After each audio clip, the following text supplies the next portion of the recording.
plouă, azi o să mă fac flash-că, dar nu contează pentru că avem pentru voi SsangYong Torres. Nu puteam să refuz oferta de a filma Torresul, chiar dacă plouă. O să mă fac flash-că, așa că hai cu un subscribe. Nu uitați că la 100.000 avem giveaway cu o mașină și mai avem un giveaway înainte de 100.000 cu altă mașină 0 km. Pentru cea de 100.000 aveți condițiile în descriere, pentru cea 0 km trebuie doar să fiți abonați la Mașini cu Luci Popa. Știți ce zic vecinii când vă luați SsangYong Torres? Vă zic tot respectul, frate. Hai, nu mai lungim, Mașini cu Luci Popa din ploaie începe. Ua!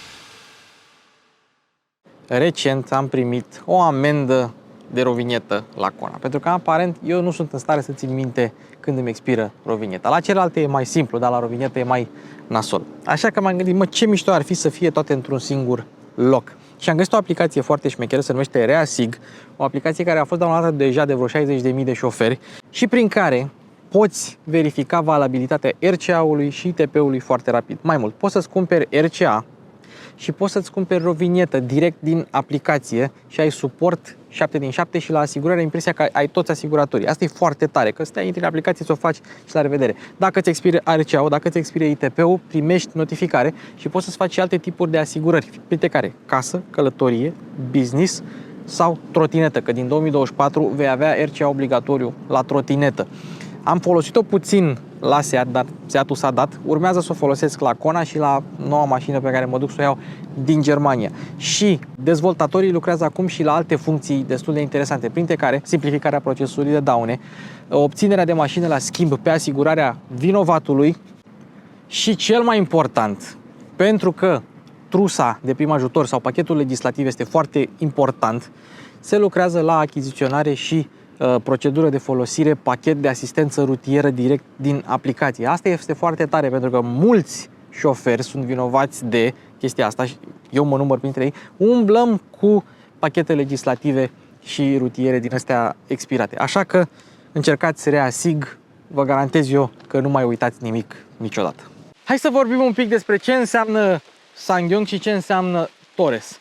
SsangYong a fost cumpărat de KG Group. KG Group este un conglomerat din ăsta de mai multe companii care se extinde prin a cumpăra și au tot felul de industrie, chimică, textilă, whatever. Ei bine, acum au cumpărat și SsangYong, bagă mulți bani în SsangYong și acesta este primul produs. Observăm că nu avem nicăieri sigla SsangYong în afara mașinii. De ce? Pentru că SsangYong va deveni KG Mobility și asta e prima mașină construită și suntem într-o perioadă de tranziție, iar asta înseamnă că nu avem nici sigle SsangYong, nici sigle KG Mobility pe mașina asta. Avem câteva sigle SsangYong în mașină, o să vi-l arăt eu unde sunt, dar țineți minte că dacă acum tu îți cumperi un SsangYong Torres, peste un an s-ar putea să numească KG Mobility Torres. Iar Torres unde încape în gama asta, în gama SsangYong? Păi avem așa, avem Tivoli Grand, care e mai mare, are portbagajul mai mare. Avem Corando, care este un SUV cam de aceleași dimensiuni cu Tivoli Grand, doar care are ampatamentul mai mare. Și asta este un SUV care are ampatamentul lui Corando, cu 5 mm mai lung, dar are portbagajul mai mare. E în spate mai mare. E același tratament sau aproape același tratament cum este între Tivoli și Tivoli Grand. Pentru că toate folosesc aceeași platformă. Tivoli Grand, Corando și cu KG Mobility ăsta folosesc aceeași platformă. Același motor, aceeași cutie, același sistem de tracțiune integrală. Interiorul este evident alt nivel, dar platforma și tot ce înseamnă mecanică este identică. Și faptul că are ampatamentul cu doar 5 mm mai lung decât al lui Corando o face mașina asta să fie un Corando Grando. Cum e Tivoli Grand, asta este un Corando Grando, doar că arată diferit și interiorul este mult mai modern și prețul nu este foarte mare. O să vorbim despre prețuri, hai să vorbim acum. 28.890 de euro pleacă KG Mobility, Torres, tot respectul. Și asta pe care o avem noi aici este 40.000 de euro, pentru că este dotată full. Nu știu să vă spun exact cum vine versiunea de bază, pentru că nu a apărut pe configurator încă și am primit doar fișa de la mașina asta. Dar dacă pe viitor prindem un Corando Grando din ăsta chel, o să vi-l prezint. Bun, acum hai să începem testul cu tot respectul. Și ca să vă faceți o idee despre cât de mare e mașina asta raportată la prețul ei, este cu 1 mm mai lungă decât o Skoda Kodiaq. Da, atât de mare e mașina asta. Este imensă, este clasă medie. Începem ca de obicei cu luminile. Avem niște faruri micuțe, LED, fază scurtă, fază lungă, cu senzor de lumină și cu reglaj al înălțimii manual. Astea sunt farurile, care bat destul de bine. Am mers aseară cu ea și bat destul de bine. Nu au, cum să spun eu, o foarte mare lățime, adică nu poți să vezi foarte mult în stânga și în dreapta, dar pe banda ta, în față, 2-3 benzi cât vezi în față, vezi foarte bine, lumina e foarte omogenă, mi-au plăcut și faza scurtă și faza lungă. Faza scurtă bate destul de lung, faza lungă bate ceva mai mult, lumina e omogenă, mi-au plăcut. Bun, asta pentru că nu am timp să vi-l arăt astăzi, sau poate, dacă se mai întunecă puțin, am timp. Apoi, luminile de zi sunt așa, farurile de ceață sunt tot full LED și aici avem luminile de zi care se fac semnalizare, care arată foarte mișto. O să vorbim și despre design după lumini. Da? Apoi, ce mai avem aici? Avem două LED-uri în oglindă frumos aici, un fel de literă C. În spate avem așa, luminile astea LED, avem semnalizări LED care pulsează ca la Ford, ca la Mazda și totul este LED, inclusiv ceața. Hai să vorbim un pic despre partea frontală. Unii spun că ar semăna cu Jeep, pentru că avem 6 dungulițe de plastic, la Jeep sunt 7. Avem 7 sloturi, așa, care seamănă un pic a Jeep. Aici, a Jeep, benzinăria. Avem aici emblema Torres, nu avem SsangYong deloc, da? Descrie Torres frumos aici, o grilă pentru radiator aici, elemente de plastic aici și vedeți chestia asta. Chestia asta este locul unde se agață cârligul de remorcare. Trebuie să dai în jos, e o săgeată în jos, dar nu știu eu cum să o fac să o scot. Probabil se bagă o șurubelniță aici, se scoate, dar îmi place că e făcut cu roșu și îți arată unde se agață. Ăsta e un detaliu care mie îmi place foarte, foarte mult. În rest, avem acolo un scut tot de plastic și cam așa este partea frontală. Mie îmi place cum arată pe alb. Aștept părerea voastră în comentarii despre design. Capota este foarte ridicată, se vede. E desenată destul de frumos, destul de musculos așa. Două detalii. Odată, chestia asta, care este făcută să te protejeze de crenguțe, exact ca la Land Rover Defender, dar mânerul ăsta, e bine, ăsta are doar rol estetic. Nu poți să agăți nimic de el, dacă agăți ceva de el, se rupe. Deci este pur estetic. Și aici mai avem alte sloturi care imită grila frontală aia, de seamănă cu Jeep-ul, tot așa cu rol estetic. Așa s-au gândit ei să facă, așa au făcut, foarte bine, le urăm succes.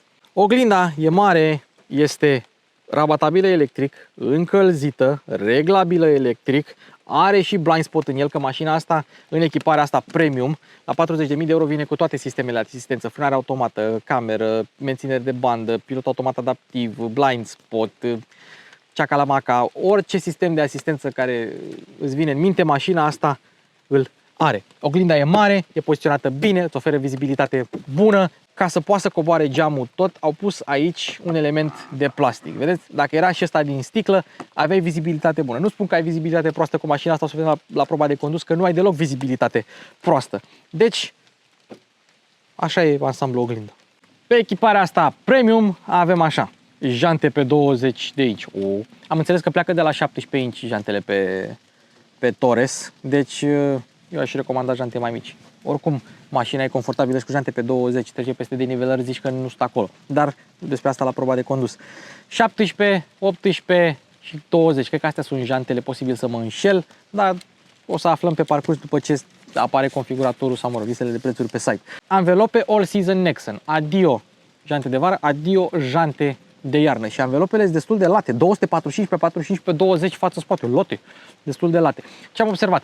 Pe asfalt uscat ai aderență bună, pe asfalt umed, dacă intri prea tare într-o curbă, mașina va tinde să subvireze. Deci țineți minte acest lucru, sunt niște anvelope all season bunicele. Torresul are garda la sol de 195 de mm, cred că cu 1 cm mai mult decât are Corando, însă aici, dacă vrei să treci sau să parchezi lângă o bordură, nu știi cât de înaltă e, ai 29 de centimetri, suficient cât să treci cam peste orice bordură. 29 de centimetri. Asta înseamnă că la empatamentul mașinii ai un unghi de atac de 18 grade, degajare 21 de grade și unghi de rampă de 17 grade.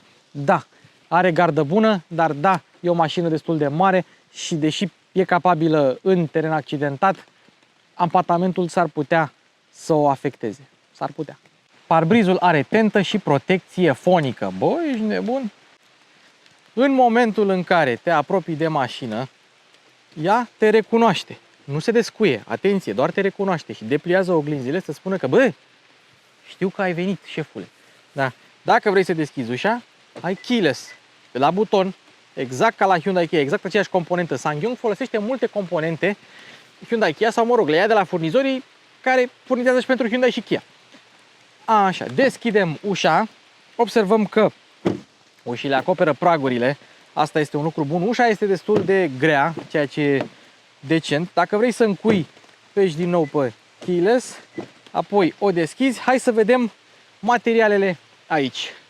Și avem așa, moale, moale, moale, asta e piele. Nu știu dacă e piele adevărată. Tapiseria scaunelor este piele 100% naturală. Pe Rexon e piele Napa, pe asta e piele naturală normală, dar nu e Napa. Bun, apoi aici material tare, aici nu dăm, aici e folie, putem să dăm plastic tare, aici e piano black și avem, surpriză, surpriză, iluminațiune de la ambiente, da? Torres Spectru. Hai să vă arăt un detaliu interesant. Deci avem luminile ambientale, avem aici o dungă mare, două dungi mici și încă o dungă mare. Pentru cine nu știe, drapelul Coreei de Sud e format dintr-un cerculeț și 4 simboluri în fiecare parte. În stânga jos este simbolul RI, care e fix ăsta, care înseamnă foc. Deci SsangYong sau KG Mobility, sau cum vreți voi, foarte mândri de heritage-ul lor corean. Buzunarele sunt absolut imense, da? Să nu mi se udă AirPods-urile. Sunt imense, imense și decupate frumos. Și aici, uite, mai ai un spațiu de depozitare ascuns, da? Mai mic, să-ți ascunzi, nu știu, telefonul, vezi?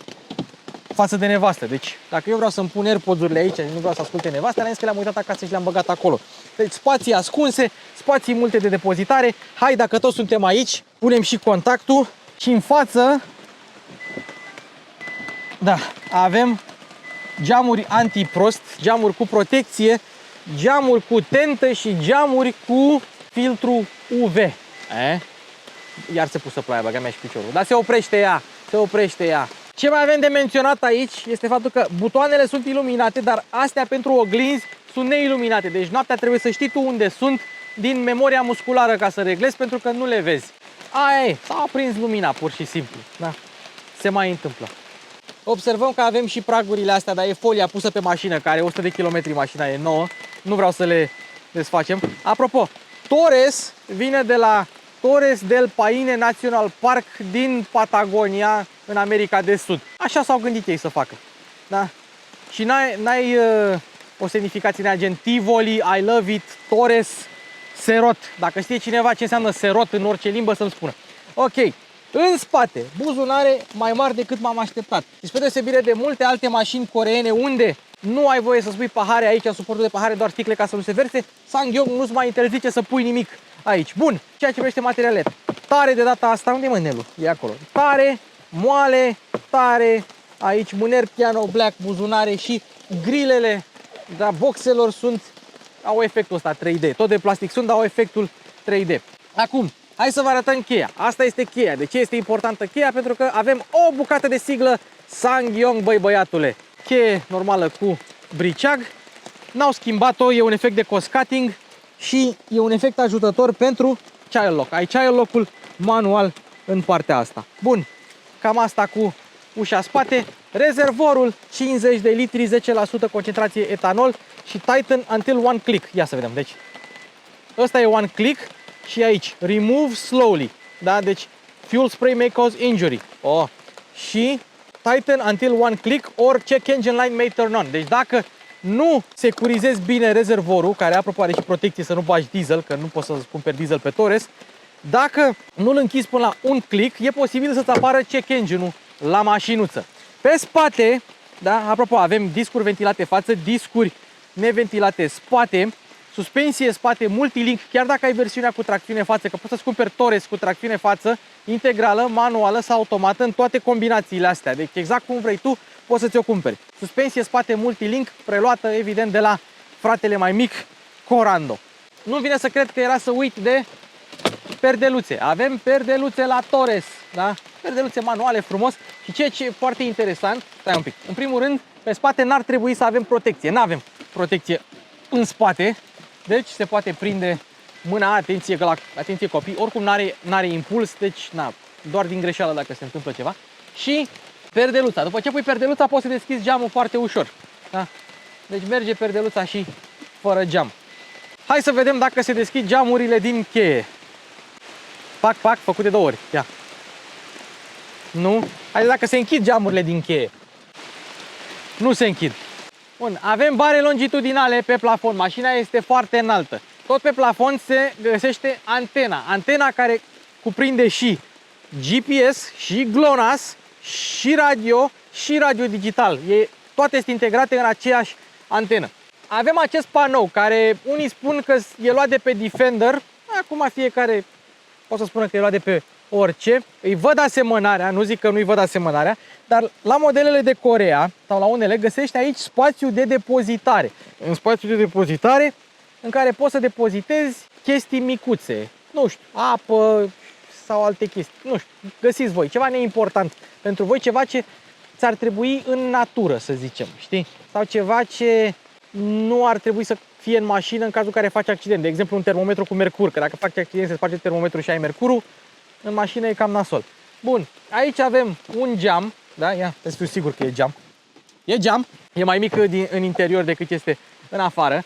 Ce am observat aici, da, este un eleron cu al 3-lea stop de frână, stropiliciul, nu avem nevoie de el astăzi, dar stropiliciul este acolo, ștergătorul, și observăm chestia asta, care ar trebui să semene cu o roată de rezervă. Și de adevăr seamănă cu o roată de rezervă, dar nu este o roată de rezervă. Doar seamănă. Se face că scrie Torres frumos aici. Plastic, plastic, plastic peste tot. Evident nu se mai pune metal. Senzor de parcare, camera de marșarier aici. Și stopurile, că am zis că vorbim despre ele, eu cred că seamănă cu cele de pe generația trecută de Range Rover. Da, dar nu contează. Mașina arată binișor. Acum, frumusețea e în ochii privitorului. Mie îmi place că e mai rugged, așa mai pătrătoasă. Nu e un SUV moale, să zicem. Moale, rotund, cum le să-i spuneți. Așa. Dacă vrei să deschizi portbagajul, cum îl deschizi?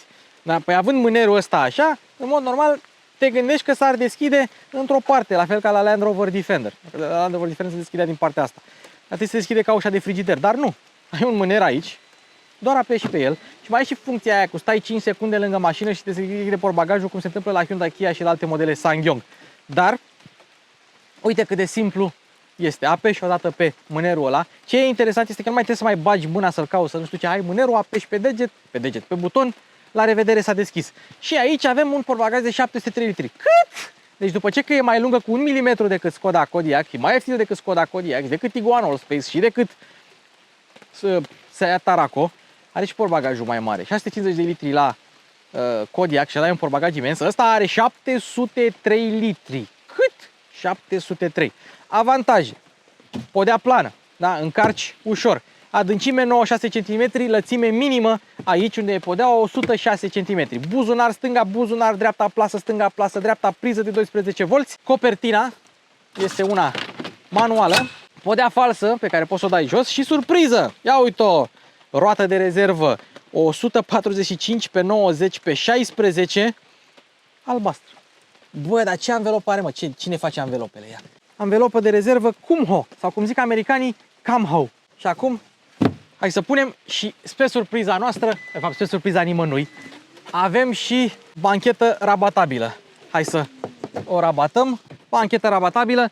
Prima surpriză la bancheta asta este că este spătarul reglabil. Poți să stai drept sau poți să stai mai pe spate. Și dacă vrei să o rabatezi, este rabatabilă 60-40 și da, podeaua este plană. Deci, ai tot ce trebuie de la o mașină de familie. Mai mult, aici ai și un suport pentru centura de siguranță să nu-ți fie prinsă atunci când o rabatezi la loc.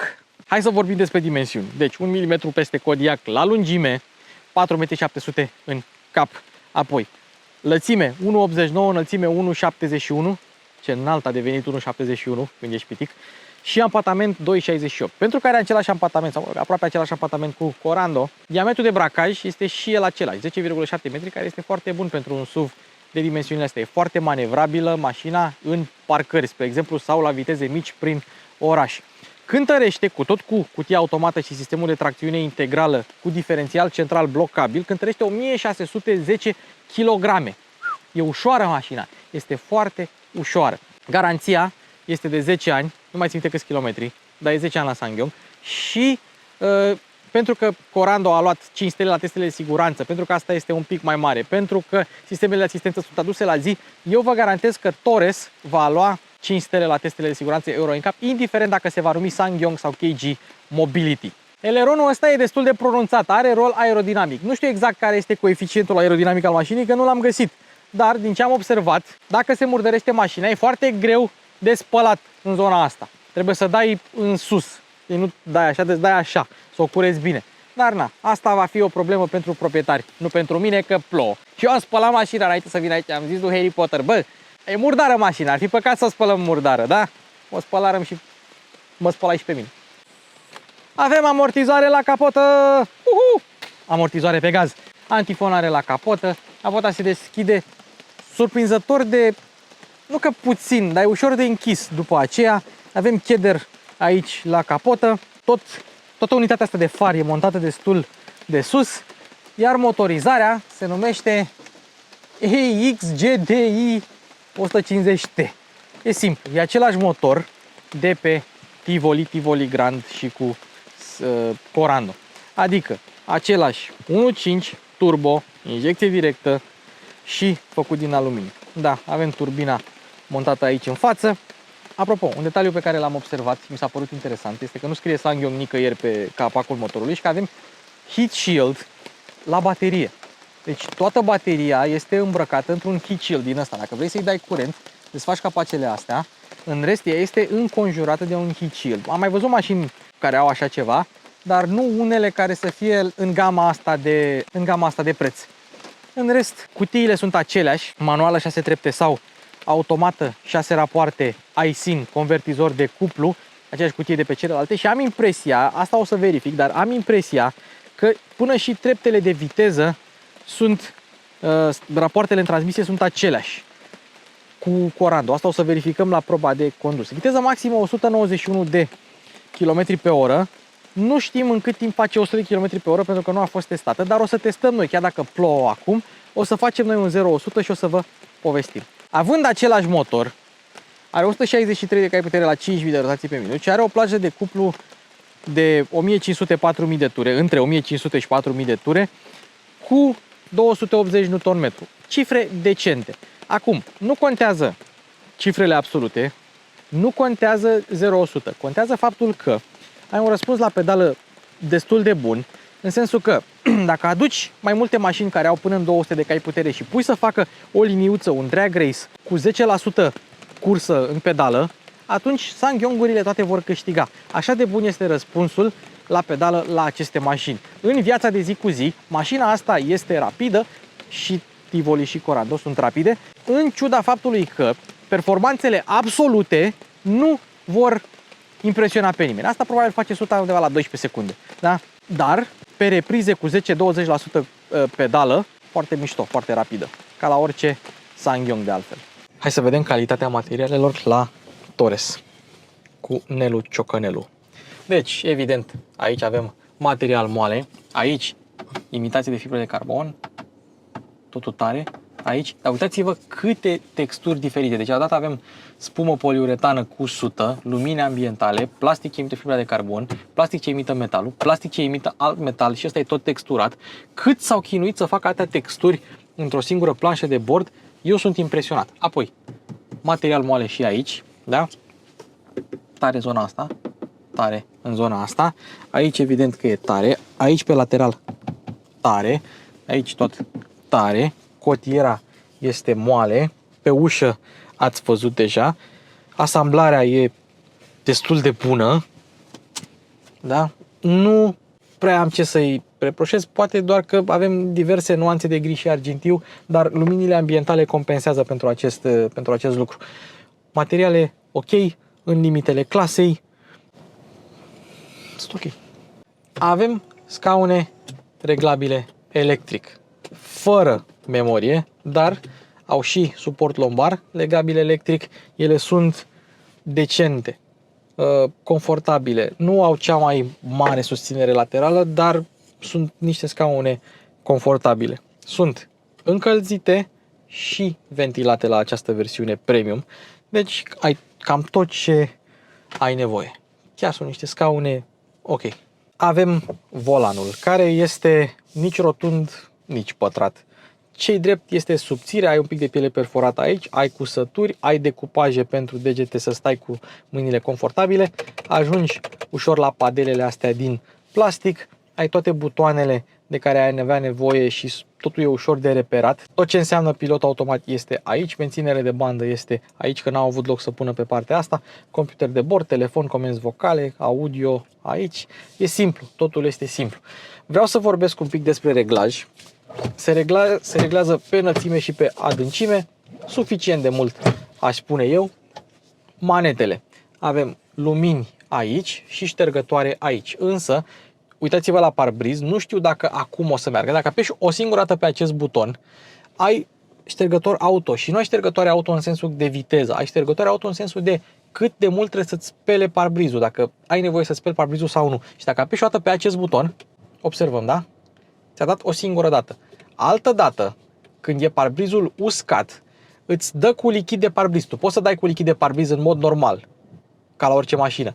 Dar dacă ai parbrizul uscat și murdar, apeși o dată aici și îți dă de 6 ori cu ștergătorul și de 2 ori cu lichid de parbriz. Foarte tare.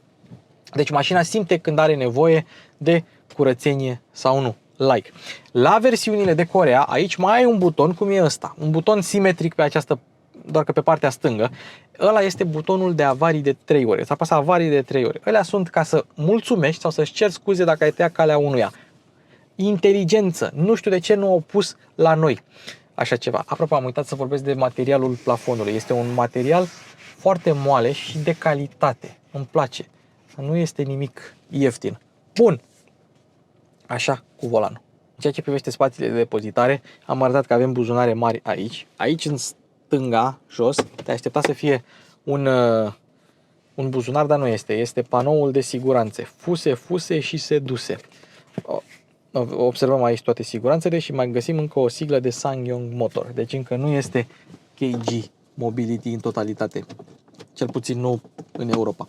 Revenim la spațiile de depozitare. Avem aici o consolă. Dacă vrei wireless charging, este doar pe cutie automată. Aici un loc unde să spui telefonul, 2 suporturi de pahare cu bază cauciucată, dar dacă ai o doză din asta mică e mai greu să o reperezi. Ai 3 suporturi de pahare și un loc în plus unde să ții telefoane. Intră și niște telefoane mari. Cotiera este și ea adâncă, destul de încăpătoare și este capitonată jos și ai aici o priză de 12 volți. Deci, practic, le ai pe toate. Apoi, urmează torpedoul, care este iluminat, amortizat, dar necapitonat și nu avem suport pentru ochelarii de soare aici în zona de sus. Dar toată zona asta seamănă cu o cădiță, în sensul că dacă ai ceva, niciodată nu o să-ți cadă pe o parte. Telefoane și alte asemenea. E un spațiu bine delimitat. Iar pasagerul mai are un spațiu de depozitare aici frumos în care poate să-și pună telefonul sau alte obiecte. Deci chiar ai suficiente spații de depozitare în interiorul lui SsangYong Torres. Un detaliu foarte interesant, pilotul automat adaptiv la mașina asta are 5 distanțe față de mașina din față. De obicei sunt 3, asta are 5. Îmi place că ai opțiunea de a alege. Hai să vorbim un pic despre ergonomie. Aici avem frâna de parcare electrică. În stânga se apasă foarte ușor. Comenzile pentru oglinzi și geamuri, totul natural.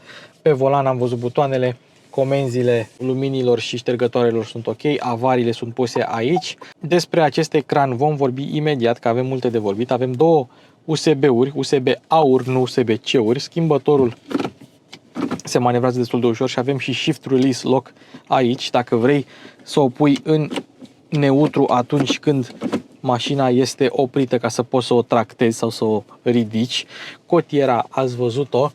Luminile sunt cu LED, ai și buton de SOS aici, avem parasolar cu suport de tichet de parcare aici, cu lumină. Însă, ia fiți atenți aici. În momentul în care extinzi parasolarul, se stinge lumina, pentru că mașina știe că nu ai nevoie de lumină. Și da, avem parasolar extensibil, un plus, pentru că nu am mai văzut de mult un parasolar extensibil la o mașină. Avem mânere la 3 uși, nu la 4, centuri de siguranță reglabile pe înălțime și airbag la genunchi. Din punct de vedere ergonomic, mașina stă bine. Ai toate comenzile unde ai avea nevoie. Observăm că nu sunt prea multe butoane pentru că e ecranul ăsta, dar o să ajungem la acest ecran cât de repede putem. Acesta este tabloul de bord. Este format din 3 ecrane LCD și este destul de îngust. Arată futurist. Avem temperatura în stânga, avem combustibilul în dreapta, avem turometru și treapta de viteză în stânga, în dreapta avem viteza și iarăși viteza. Și avem un ecran de 4,2 inch acolo în centru în care vezi toate informațiile și avem așa: autonomia, carburantul, distanța, tripul, cât combustibil ai consumat, cât a stat motorul oprit, presiunea în anvelope și așa mai departe. Apoi, nivel de atenție și asistent de bandă și asistența la condus, uși, haion, comoditate, setări și informații bord, resetare, toate setări. Vreau să văd ce avem pe aici. Asistență siguranță frontală, asistență siguranță laterală, uși, haion, blocare, deblocare, încuiat, descuiat, apăsați cheia, încuiere automată, acționare, haion. Haion inteligent este funcția aia, să stai 5 secunde în spatele mașinii și să se deschidă haionul. Atenție, toate aceste setări sunt în tabloul de bord, nu sunt în sistemul de infotainment. Țineți minte acest lucru. Apăsați cheia de 2 ori pentru deblocare. Pentru deblocare. Sunet, ok. Apoi, lumini, LED indicator plecare, adică un fel de follow me home. Ok. Comoditate, volan, alertă, aliniere, afișaj, mod ștergător, afișaj în mod ștergător. Asta e bun că ți arată în ce mod este ștergătorul. Afișaj, mod lumină, semnal întâmpinare, parcare pe termen lung, sistem de încărcare fără fir, care da, vine doar pe cutie automată, sunet de întâmpinare, setări și informații bord, resetare, economisire, combustibil. Asta este după pornire. Eu nu știam cum să resetez consumul și știam că e setarea undeva pe aici, dar nu am avut timp să o caut. Resetare după alimentare sau resetare manuală. Deci hai să-i dăm oprit ca să putem să resetăm noi manual. Pentru că de fiecare dată când porneam mașina, resetam și nu am putut să-mi fac un consum. Am putut să-mi fac o idee despre consum, o să vorbim la proba de condus. Dar neapărat, dacă vreți să aveți un consum pe termen lung, opriți asta sau resetare după alimentare, neapărat. Unitate, economisire combustibil, litri la 100 de kilometri, unitate temperatură, unitate presiune. Da, asta este. Resetare, toate setări, evident, nu. Și apoi intrăm din nou în meniul principal. Și cam acesta este tabloul de bord. Însă, un singur mare minus i-am găsit. La modele precum Rexton, precum Corando, ai tabloul acela digital, mai mare și pe care poți face mirroring de la sistemul de infotainment, ceea ce înseamnă că poți avea Apple CarPlay pe tabloul de bord. Aici nu poți avea Apple CarPlay pe tabloul de bord și dacă este să mă întrebați pe mine, este un mare păcat. Și iată ecranul de jos, care a fost o surpriză. O surpriză, în primul rând, că există și o surpriză, în al doilea rând, pentru că are foarte multe funcționalități. Să începem cu climatizarea. Temperatura, evident. Apropo, intri în acest meniu de climatizare, da? Și după aceea îți intră mașina în acest meniu de climatizare. Asta e foarte interesant, pentru că ai 2 meniuri de climatizare. Asta e foarte tare. Și observăm un lucru, stai un pic. Aici îți arată un Torres cu infotainmentul ceva mai mare, care nu se găsește în Europa, cel puțin nu încă. Așteptăm să vină și la noi Torresul cu acest ecran. Bun, să revenim. Aici spui unde să se ducă aerul, aici avem auto, sync, off, da, recirculare și mai departe. Scaunele încălzite și ventilate, le apeși aici și observi că avem încălzire și ventilație. Asta e foarte bine, nu le poți avea pe ambele în același timp pornite. Dacă ți-ai apăsat aici, se oprește. Dacă ți-ai apăsat aici, crește. De exemplu, avem pe 4, 5, 6. Apăsăm aici și se închide foarte ușor. Apeși o dată și selectezi tu treapta pe care vrei să o ai. Foarte simplu. Altă chestie, de aici închizi ecranul. Aici avem senzor de parcare, farurile, la unde bat ele, cât de sus sunt și dacă avem sau nu mașina încuiată sau descuiată. Avem acolo un mic afișaj. Bun, sus avem așa, dezaburire și avem dezaburire auto. Ceea ce înseamnă că după ce mașina este dezaburită, dezaburirea se oprește. Dezaburire spate, auto-hold-ul îl avem aici, start-stop-ul oprim de aici. Diferențialul central îl blocăm de aici. Portbagajul deschidem de aici, ținând apăsat. și dacă vrei să-l închizi, evident, se și închide. Dacă iei degetul de pe acest buton, se continuă. Dar dacă nu apeși suficient de mult, el se oprește. Și aici avem volanul încălzit. Deci avem tot felul de funcționalități în acest mic ecran. Mai multe decât mă așteptam. Hai să vedem sistemul de infotainment. Este un sistem de infotainment cu ecran de 9 inch, cu touchscreen evident, cu Apple CarPlay evident, care merge foarte bine, Apple CarPlay, Android Auto cu fir, din ce am văzut eu până acum. Totul merge bridge, n-am ce să-i spun, culorile sunt bune. Sistemul de sonorizare este unul cu 6 difuzoare, 2 în față, 2 în spate, 2 tweetere aici în față. Are fidelitate bună, ar fi mers un pic mai mult bas, puterea nu este atât de mare încât să copleșească boxele, ceea ce înseamnă că dacă asculți muzică la maxim, nu va distorsiona. Asta este un lucru bun. Acum, hai să mergem înapoi, avem navigația mașinii, dacă ai nevoie de așa ceva. Avem câteva favorite, câteva scurtături. Poți să oprești ecranul dacă ai nevoie, te duci la mode pentru muzică și ai o grămadă de opțiuni. Apoi, aici avem manual, navigare, Apple CarPlay, voice memo, muzica mea, iPod, whatever. Profil. Aici user, nu am putut să intru în acest meniu, nici cu contactul pus, nici cu contactul nepus, nici cu mașina pornită, nici cu mașina oprită n-am putut. Aici avem o funcție prin care cântă doar boxele față, nu și cele spate. Și apoi mergem la setări, care sunt setările aici și ai buton de setup aici, de scurtătură. Radio, sunet, dacă ai nevoie de setări de sunet. Favorite, da, nu ne interesează. Setări, sincronizare vehicul, ecran, setările pentru ecran, ecran oprit, fundal, setări de cameră, se termină în 5 secunde. Așa făceam și eu în liceu. Și ceas și alte chestii pe aici. Sistem, da, spațiu și stocare, deci avem 1 giga de muzică, jumătate de giga de stocare vocală și jumătate de giga de înregistrare audio, dacă ai nevoie de așa ceva. Aici ai cardul SD, dacă vrei să asculti muzică de pe card SD. Am intrat din greșeală în luminile ambientale, da? Putem să dăm aici pe lumini pe auto sau lumini să ți le personalizezi tu. Dă cu camera pe aia să vezi cum se vede. În timp real, eu n-am mai văzut la alte mașini să se facă în timp real așa. Deci eu așa vreau să merg cu mașina. Așa vreau să merg cu mașina noaptea. Ok, hai să o lăsăm pe auto. Ventilație automată, inclusiv dezaburire automată, dacă ai nevoie de așa ceva. Deci, cam asta este cu sistemul de infotainment. Important este că ai Apple CarPlay, ai Android Auto. Eu prefer cu fir, nu fără fir, pentru că se încarcă telefonul, nu se încinge, nu ai delay la sunet dacă vrei să te uiți la ceva atunci când stai cu mașina parcată.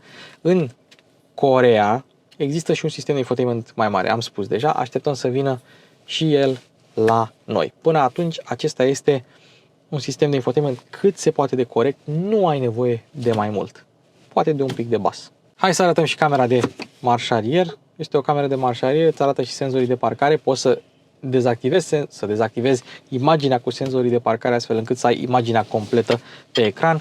E ok, e puțin saturată, ai indicații dinamice, e o cameră de marșarier simplă, dar bună. Am văzut că pe unele piețe primești și un instrument care are mai multe funcții. Pe de o parte, ai chestii din aia să spargi geamul în caz de accident și ai și lanternă încorporată. Nu am văzut în mașina asta, nu știu dacă primești la noi sau nu primești, dar mi-ar fi plăcut. La fel cum era și cu butonul ăsta aici la lumini ca să dai de 3 ori havarii.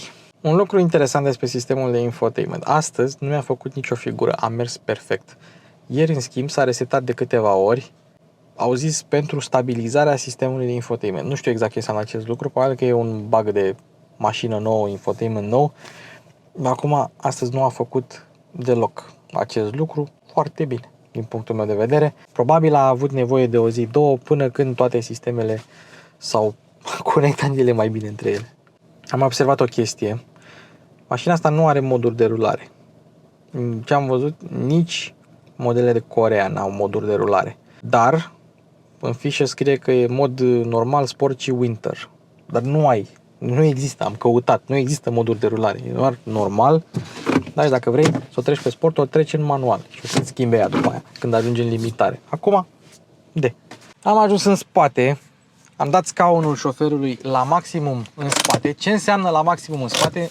Înseamnă că eu la 1,64 m, eu dacă mă întind la maxim, tot mai am atât până la pedală. Da, deci poate să stea o persoană de 2 metri fără probleme aici, că o să stea confortabil. Sau poate că nici el nu o să ajungă la pedale. Ceea ce înseamnă că spațiul în spate este foarte mare. Dacă eram în poziția mea la condus, aveam loc să mă bag aici cu totul. Ba chiar, cred că 2 ca mine.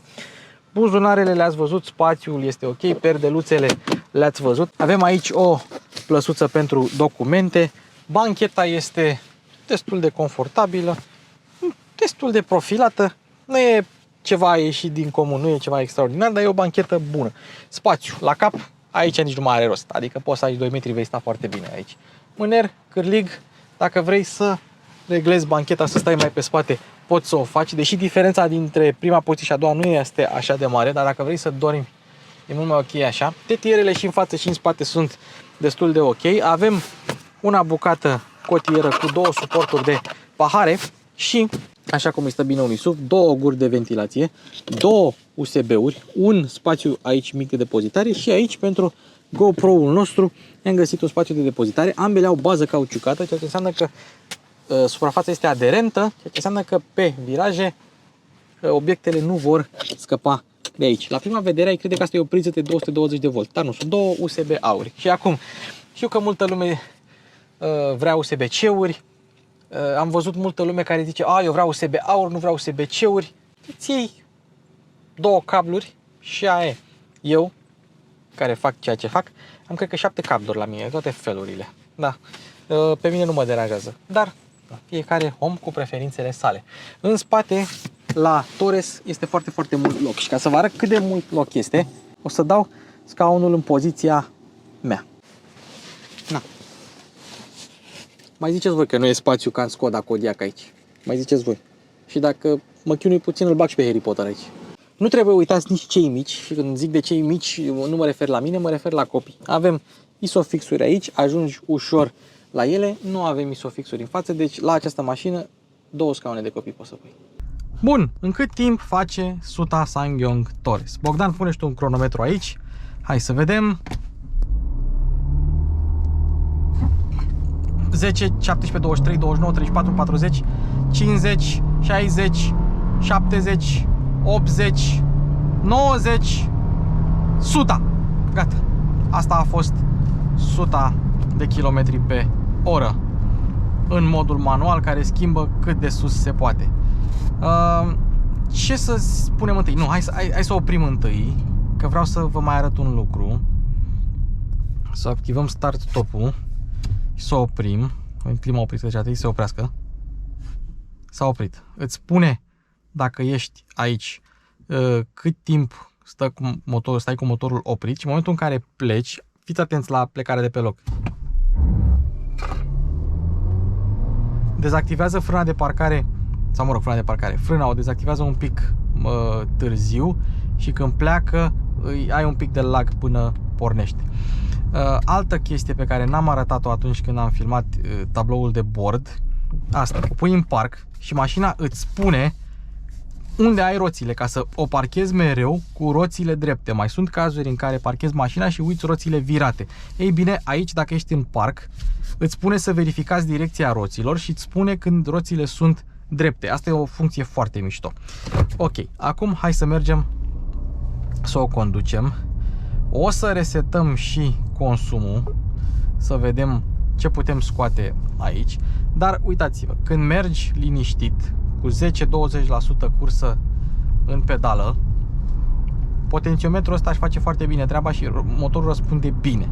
Răspunde neașteptat de bine. Poți să mergi liniștit și să ai totuși senzația că mașina se mișcă. La anumite mașini subturezi motorul sau subturează motorul. Nu spun că aici nu mergi încet, mergi cu 1500 de ture, dar ai un răspuns bun. În momentul în care ai apăsat pe pedală, mașina răspunde bine și accelerează repede, fără ca tu să trebuiască să apeși tare pe pedala de accelerație. Da, treptele de viteză sunt aceleași ca la SsangYong Corando. Asta înseamnă că la 100 ai 2000 de ture, la 150 ai 3000 de ture. Este aceeași etajare a treptelor precum la Sangyon Corando. O surpriză plăcută a fost antifonarea. Mi-a scos 61 de decibeli pe decibel metru. Pentru o mașină care are un preț de bază destul de redus, este foarte bine antifonată mașina.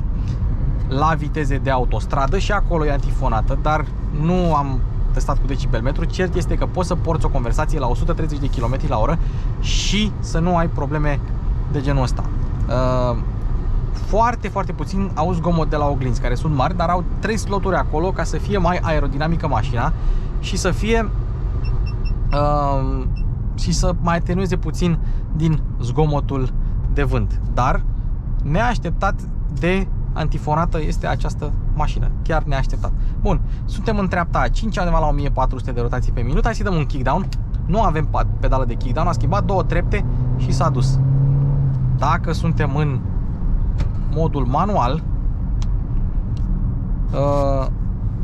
mașina tot schimbă, adică tot o lasă în cea mai joasă treaptă, până când tu îi dai kickdown și schimbă iar 2 trepte și tu poți să schimbi din padele. Ia să vedem cum schimbă. A 4-a, a 5-a, nu e cea mai rapidă cutie de pe pământul ăsta, dar e foarte smooth. Schimbă foarte liniar fără să te bruscheze. Dacă o ții pe drive, uneori între anumite trepte mai simți schimbarea de treaptă de viteză. Nu e nimic deranjant, e doar așa, să știi. Singura chestie când pleci de pe loc, dacă vrei să ai un răspuns mai bun, trebuie să pleci ușor. Că dacă pleci tare, mașina întâi se încarcă și după aceea pleacă. Hai să vedem. A 4-a,